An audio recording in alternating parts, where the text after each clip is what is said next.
Hey everybody, Scott here. I'm standing over in my neighbor's yard with the tree behind me. You can see got struck by lightning and it's been cut down. But I'm here because I'm going to do some test cuts on a new saw that I got. This is actually one of these kit saws that you can get from Hutzl Farmertec. I've been watching a lot of videos on this stuff and been really curious to try it out, so I ended up getting one, and I did it probably differently than, well, not probably, definitely differently than a lot of these guys who build them do. I had a guy build it for me. He does it through eBay. Lenny Bender is his store. I assume that's his name as well. But he built it for me. He will order them in quantities that allows him to save a good deal of money on the shipping, because the shipping's a little pricey.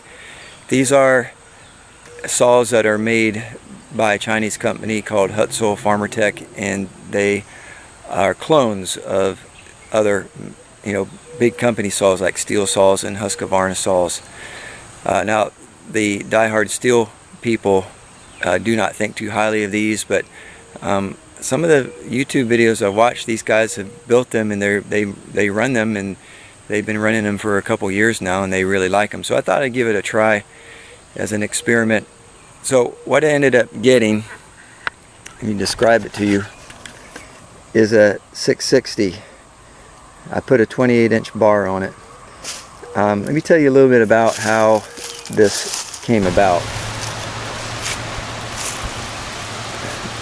Couple things to say about how he builds these saws that I like.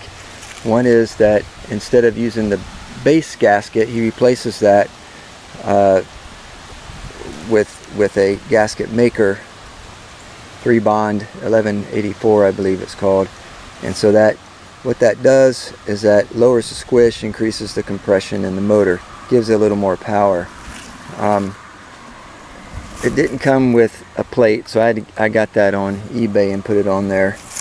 Hope that's not too sacrilegious for the steel folks. But anyway, one of the things I want to do to it myself eventually is I want to pour out that muffler a little better. I think that can be changed as well.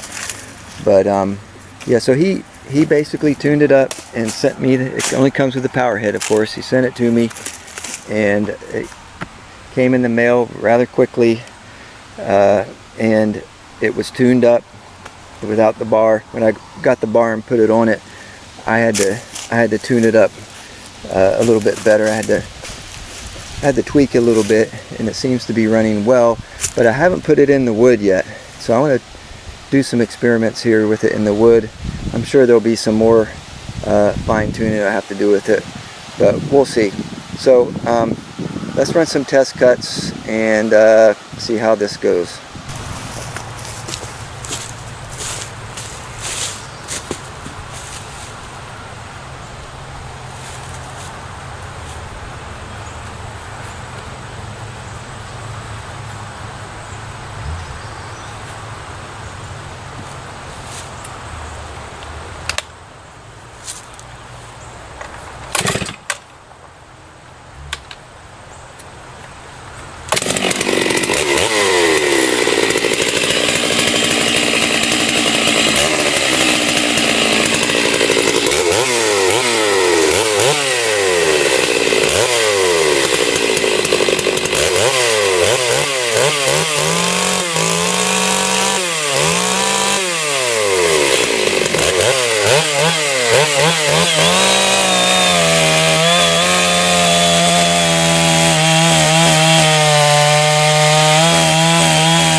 One of the things I don't like about them are these compression releases.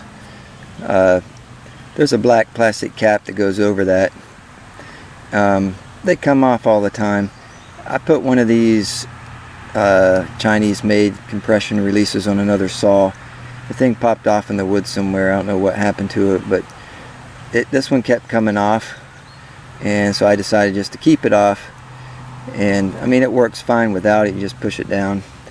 But I think that's a weakness of these, one of the weaknesses of these saws. But I will say I'm very pleased with Lenny Bender's work, what he's done here, and I highly recommend him if you're looking to try one of these steel clone saws out.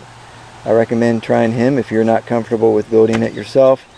I thought I'd give this a try first go around, and then order some parts kits myself and try to build one on my own. Probably won't be a 660, it'll be something a little bit smaller. But anyway, there you have it.